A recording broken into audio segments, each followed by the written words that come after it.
Hey guys, it's Brandon, aka B.Rich Beauty, aka your beauty best friend. Happy Wednesday, y'all. Melinda Gates is demanding a bigger inheritance for her children. There's a Real Housewives of Atlanta potential cast shakeup, and Erica Mena and Safaree got robbed, child. We're talking about that and a lot more. You know what to do. Grab your tea, grab your beverage. Let go.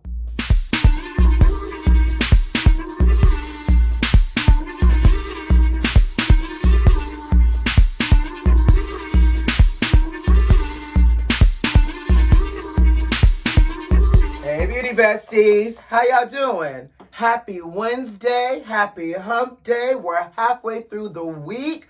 I hope it's been a pretty productive week for you so far. You know, I feel like these weeks are just flying by.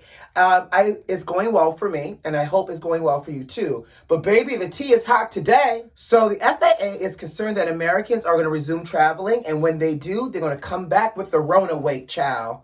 Say what now? The FAA is encouraging airlines to begin potentially weighing passengers because they are afraid that people are going to start to overload and overweight the plane. Y'all smell that? Don't that smell like a lawsuit to y'all? I wish an agent would ask me my weight. Baby, I barely tell my age. I tell my age. Y'all all know I'm in my early to mid-late 30s. But I'm just saying, that feels really invasive. Now you want to ask me my weight? Y'all know me. I might say something along the lines of, oh, you want to know how much I weigh? I'm a light to medium heavy, 150 to 170. I'm not that thick, but I still feel some kind of way that you shouldn't be asking me my weight. Unless I'm giving you the weight that's on my driver's license. Now, I don't mind giving up that weight. But the FAA is concerned about possibly overloading the plane, but they're saying that airlines can't implement a random weight check, which is a good thing because guess what you're going to do? If you're going to weigh me, you're about to weigh everybody else that's behind me and in front of me and beside me and above me. Everybody's about to be weighed because it's not about to be some kind of like random TSA stop. Everybody's about to be weighed. So FAA is saying that airlines can't do random weight checks, but they can do the weighing, but they need to do it discreetly so that way the passenger's weight is still hidden from the public and private.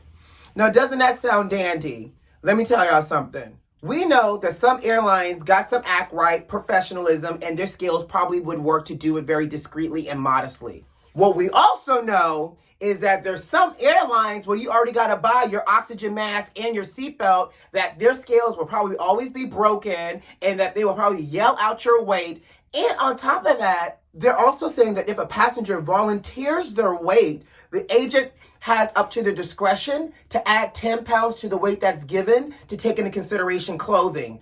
Also taking into consideration, the seasons, because, we travel with heavier clothes when we wear heavier clothes in the wintertime versus summertime, and etc. Catch this. If the passenger offers up their weight and it completely looks like a bull-faced lie, the agent can also add to that to adjust the weight that the passenger gave them, plus add the 10 pounds for clothing.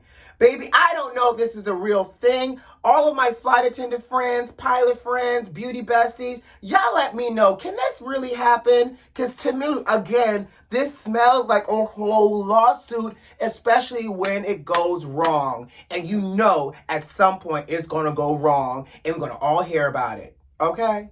So y'all know we're committed to following this roller coaster ride of a divorce with Bill and Melinda Gates.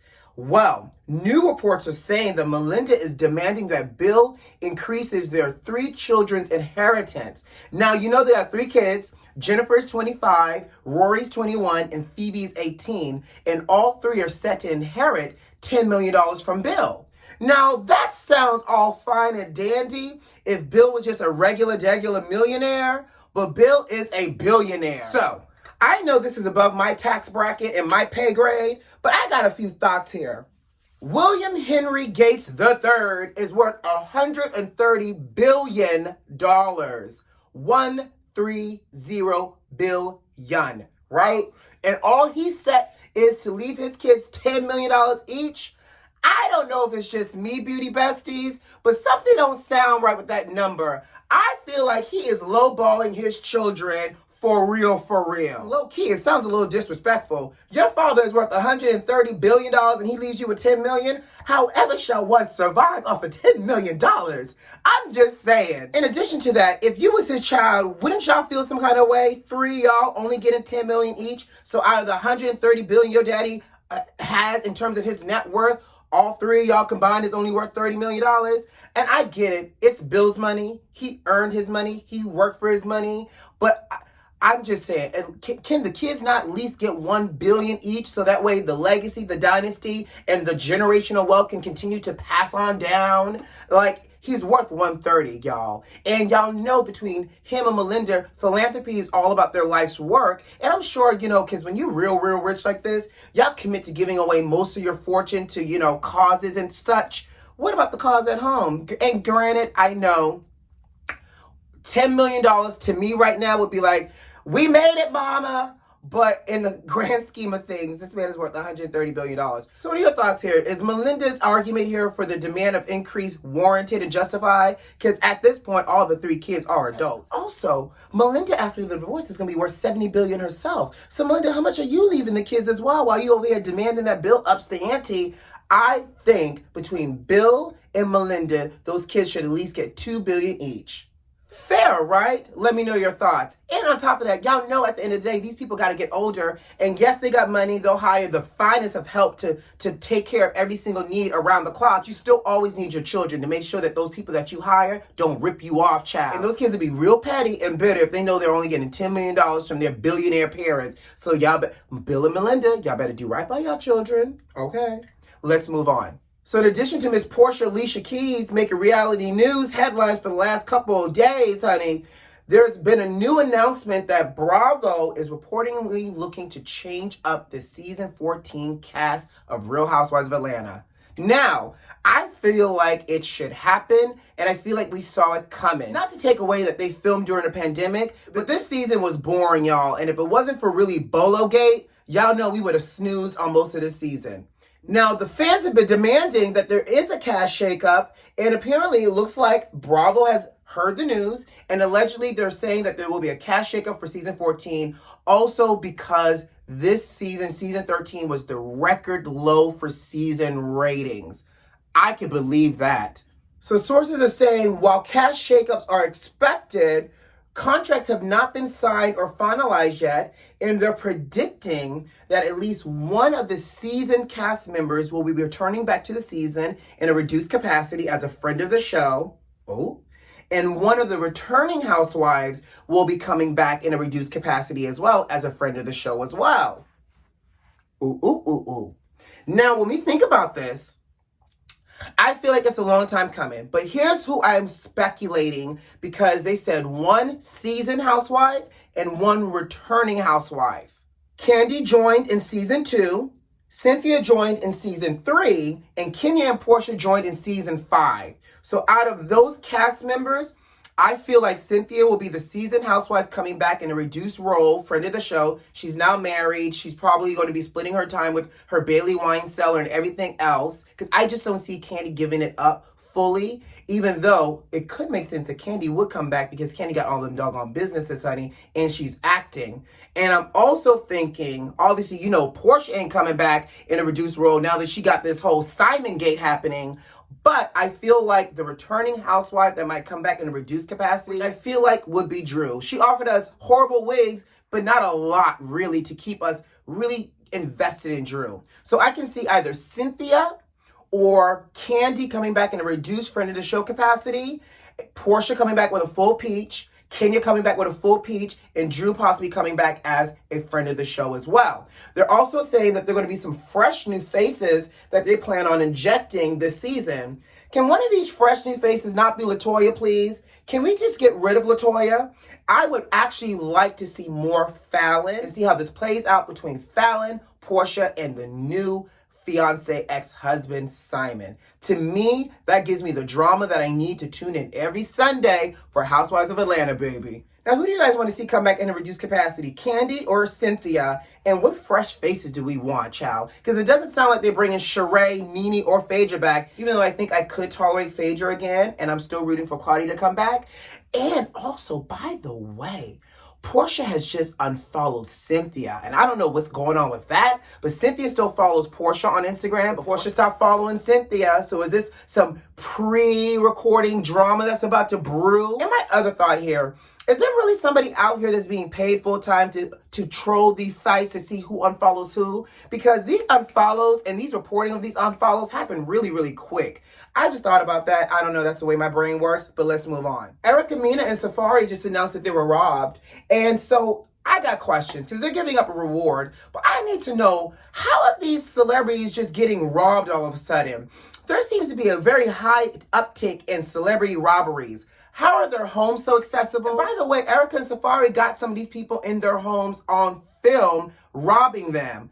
Y'all got surveillance, but where's the alarm at? I don't hear no alarm beeping in the background. I don't hear no sirens in the house going off. And I don't hear no cops coming down the street. So y'all got all these home surveillance, honey, but where is the cops and where's the ADT home security system and or the bodyguard at the gate? And I know everybody ain't got no gate for their homes, living up in the Hollywood Hills, but I just need to know, doesn't it seem a little suspicious that all of a sudden all of these celebrities are being robbed? You've had Beyonce's storage unit robbed. We got Safaree being robbed. I think Ice Cube place got robbed. To me, this starts to feel like an inside job for people to be able to get access, get in and rob at a leisurely pace too, and then bop on out. Like, something don't smell right in this. I feel like certain things should be off limit when you robbing somebody. This man was caught all on tape up in Safaree's daughter's bedroom stealing dresses. I mean, I guess he may have a daughter too, but some things should just be off limits. Like, why are we stealing baby clothes? Are we selling it on the street? Are you gifting it to your daughter, your nieces, or your cousins? Like, go for the big ticket items. Go for the jewelry. Go for the television. Go for whatever people do when they rob somebody's house. You know, I'm not a robber, honey, so I don't know what the big ticket items are. I'm just thinking, go for the expensive things. And then the fool had the nerve to steal Safaree's necklace of his daughter. Sir, that's one of a kind. What you about to do with that? You can't go down to nobody's pawn shop and pawn that without getting caught, because it's not like a ring from Jared's, okay? My thing is, Safaree and Erica out here putting up all these rewards. Y'all got all this footage, honey. To me, that seems like enough to catch them. Turn the footage over to the cops and let the cops do their jobs. Y'all posting people's Instagram pages. Y'all posting rewards. How are y'all doing all this, but the cops ain't arrested these people yet? Again, something seems a little suspicious to me. I can't help but think that, robberies, in and out, all of these things have to be insured. So it just sounds like an uptick in insurance claims too for all these people that have been robbed. Blink, blink. Let's move on. LAPD has opened up an investigation against T.I., Tip Harris, and Tiny Leprechaun Harris child because an unidentified woman has come forward saying that she met the couple in early 2005 and she was allegedly sexually assaulted and drugged by them. So the story goes, she met them in a club. She had already been drinking. Tiny had offered her a drink, and then she, along with two other women, go back to T.I. and Tiny's hotel. She said before she knew, but when she looked up, the other two women were gone, and T.I. and Tiny were convincing her to take a shower with them. Ooh, a scandalo, honey. She said when she got done with the shower, T.I. took her back to the bed and asked her to rub some oil all over his body, touch my body, and then she said Tiny joined in. She said, and as it started to get a little hot and heavy, she felt a little sick. She said she went to the bathroom, threw up, and apparently blacked out. And she woke up the next morning with her lady parts down there sore and a burning sensation. And she said that is all she remembers. So she has allegedly filed this claim against them. LAPD is now investigating. But on the other hand, there was another Jane Doe who filed a claim in Las Vegas saying that she was drugged and sexually assaulted by T.I. and Tiny back in 2010. And they just closed the case because it says that it falls outside of the statute of limitations. Now, I know California is its own country within our United States of America, but this claim for this woman in LA is 16 years old. So I wonder if it's going to get thrown out as well. What are your thoughts here, guys? Are we still invested? Do we think they've now done it? It just continues to look more and more suspicious to me. Allegedly, all of these things are still alleged. People are innocent till they're proven guilty. But baby T.I. and Tiny, again, can't seem to catch a break. And congratulations goes out to Naomi Campbell, who just announced that she had a baby, a newborn baby, in fact. And I know what y'all thinking. I didn't know she was pregnant. She wasn't. She hired a surrogate, but now she is a brand new mom at 50. Baby, I can't imagine being 50 running around after a kid. I'm already tired just thinking about it. But apparently 50 is the new thing for having children. And I will say this, because you know, Janet had her kid late too. Really, it feels like that as you are starting to get older in life, you know, they have all of these things, these successes, this wealth. They want somebody to pass it down to. And I'm here for it. But I know if I don't have a kid by 50, I'm adopting a damn near grown adult. Where's the 16, 17-year-old? Because I ain't got time to run behind you. I'm already tired thinking about how the nanny got to take you to cheerleading practice, piano rehearsal, soccer, basketball. Oh, child, I can't. So I'm, look, get me a 16-year-old who's already been potty trained and can walk and talk. You can inherit things as I get older, because at 50, I ain't got time to raise nobody's newborn. But congratulations goes out to Naomi Campbell. And on that note, guys, I got to go. You know what to do. Subscribe to the channel if you like this video if you like, and leave me a comment. Most importantly, check the notifications and make sure they're turned on. Who loves you? I do. See you on Friday. Bye.